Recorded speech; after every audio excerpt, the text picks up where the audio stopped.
અમદાવાદના સુભાષ બ્રિજને લઈને મોટા સમાચાર આવી રહ્યા છે। સુભાષ બ્રિજ મુદ્દે એએમસી મોટો નિર્ણય લઈ શકે। પિલરમાં તિરાડો દેખાતા બ્રિજને સંપૂર્ણ તોડવો પડે તેવી સ્થિતિ છે। સુભાષ બ્રિજ નવેસરથી બનાવવો પડે તેવી ભલામણ કરાઈ। સુભાષ બ્રિજને તોડીને નવો બનાવવા મુદ્દે નિર્ણય લેવાઈ શકે। જૂના બ્રિજના સ્પાન તોડીને બ્રિજ રિપેર કરવાની કામગીરી ચાલી રહી છે।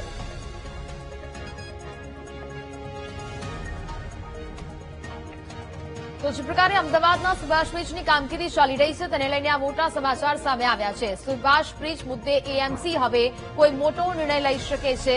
સુભાષ બ્રિજને તોડીને નવો બનાવવાનો નિર્ણય પણ લેવામાં આવી શકે છે।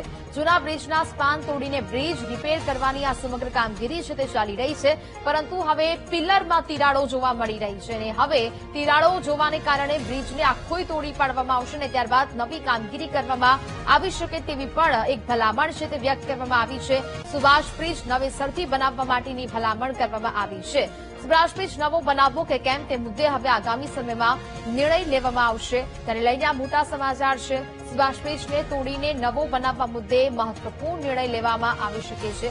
અમદાવાદ મ્યુનિસિપલ કોર્પોરેશન દ્વારા આ મહત્વપૂર્ણ નિર્ણય લેવામાં આવી શકે છે। અત્યારે જે કામગીરી છે તે સુભાષ બ્રિજ ખાતે ચાલી રહી છે।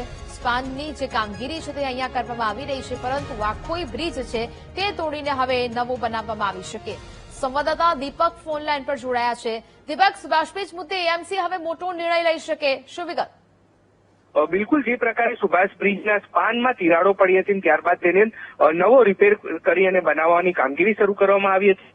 કામગીરી ચાલી રહી છે તે દરમિયાન જે પિલર છે કે જે હયાત રાખવાનો નિર્ણય કરવામાં આવ્યો હતો, પરંતુ તેમાં પણ તિરાડો જોવા મળી અને ક્યાંક જે એજન્સીઓ નીમવામાં આવી હતી કન્સલ્ટન્સી, તેના દ્વારા પણ અભિપ્રાય આપવામાં આવ્યો હતો કે આ પિલરો પણ હવે તોડવા પડે। નવો જ આખો બ્રિજ બનાવવો પડે તેવી પરિસ્થિતિ સર્જાઈ છે। ત્યારે મહાનગરપાલિકા હવે કયા પ્રકારનો નિર્ણય લે છે તે જોવાનું રહે છે, કારણ કે જયારે બ્રિજ બંધ કરવો પડ્યો ત્યારે હયાત બ્રિજને રિપેરિંગ કરી અન્ય 2 લેયરનો બ્રિજ કરી 4 લેયરના આ જે બ્રિજ છે 4 લેન તે બનાવવાનો નિર્ણય કરવામાં આવ્યો હતો, પરંતુ જે બ્રિજને ડિમોલેશનની કામગીરી કરવા સમયે આ પ્રકારની પરિસ્થિતિ જયારે જોવા મળી છે ત્યારે લગભગ નવેસરથી બ્રિજ બનાવવો પડે તેવી સ્થિતિ છે। ત્યારે બ્રિજ તોડી અને નવો બ્રિજ ફરી બનાવવો પડે તેવો નિર્ણય અમદાવાદ મહાનગરપાલિકા લઈ શકે છે। બિલકુલ દીપક, જાણકારી બદલ આપનો આભાર।